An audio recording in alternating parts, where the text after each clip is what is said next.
Hello and welcome to the third day of Christmas, where today I pose you a question. These are the T, U and L OCLLs. What do these have in common? Well, aside from them all having two oriented corners and two misoriented corners, of course, well, the standard algs for them, almost any standard alg that you'll find circulating for any of these cases, is a 3-cycle of corners. Now I'm going to show this.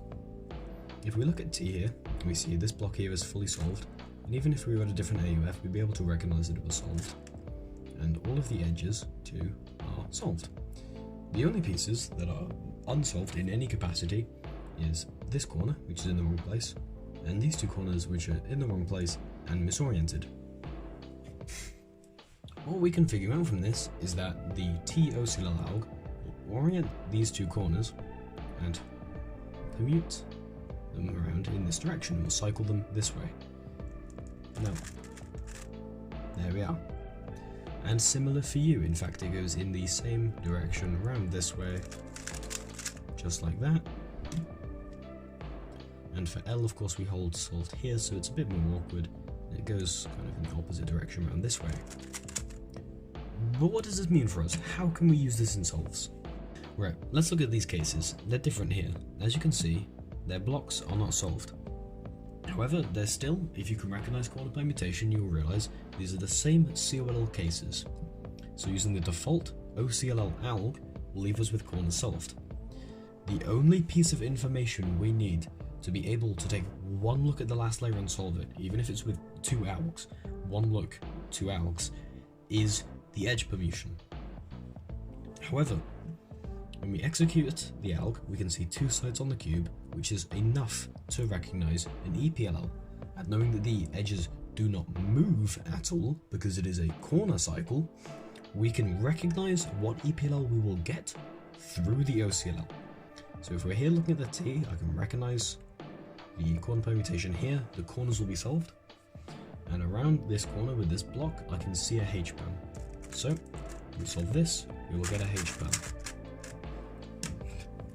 Of course, I managed to fail the alg execution of one of the easiest algs when I'm recording. It's nothing but typical.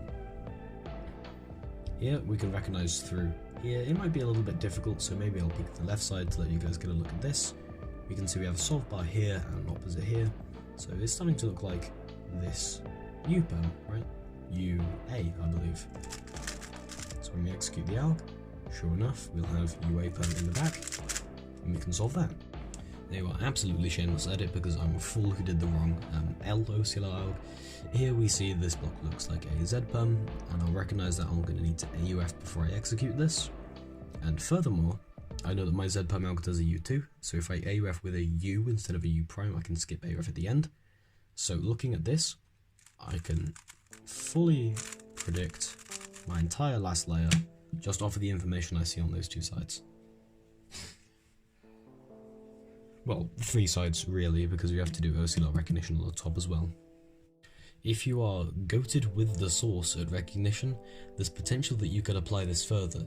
You could recognize the edge permutation and the CP even when CP won't be solved and fully predict any PLL, but I'm not there yet.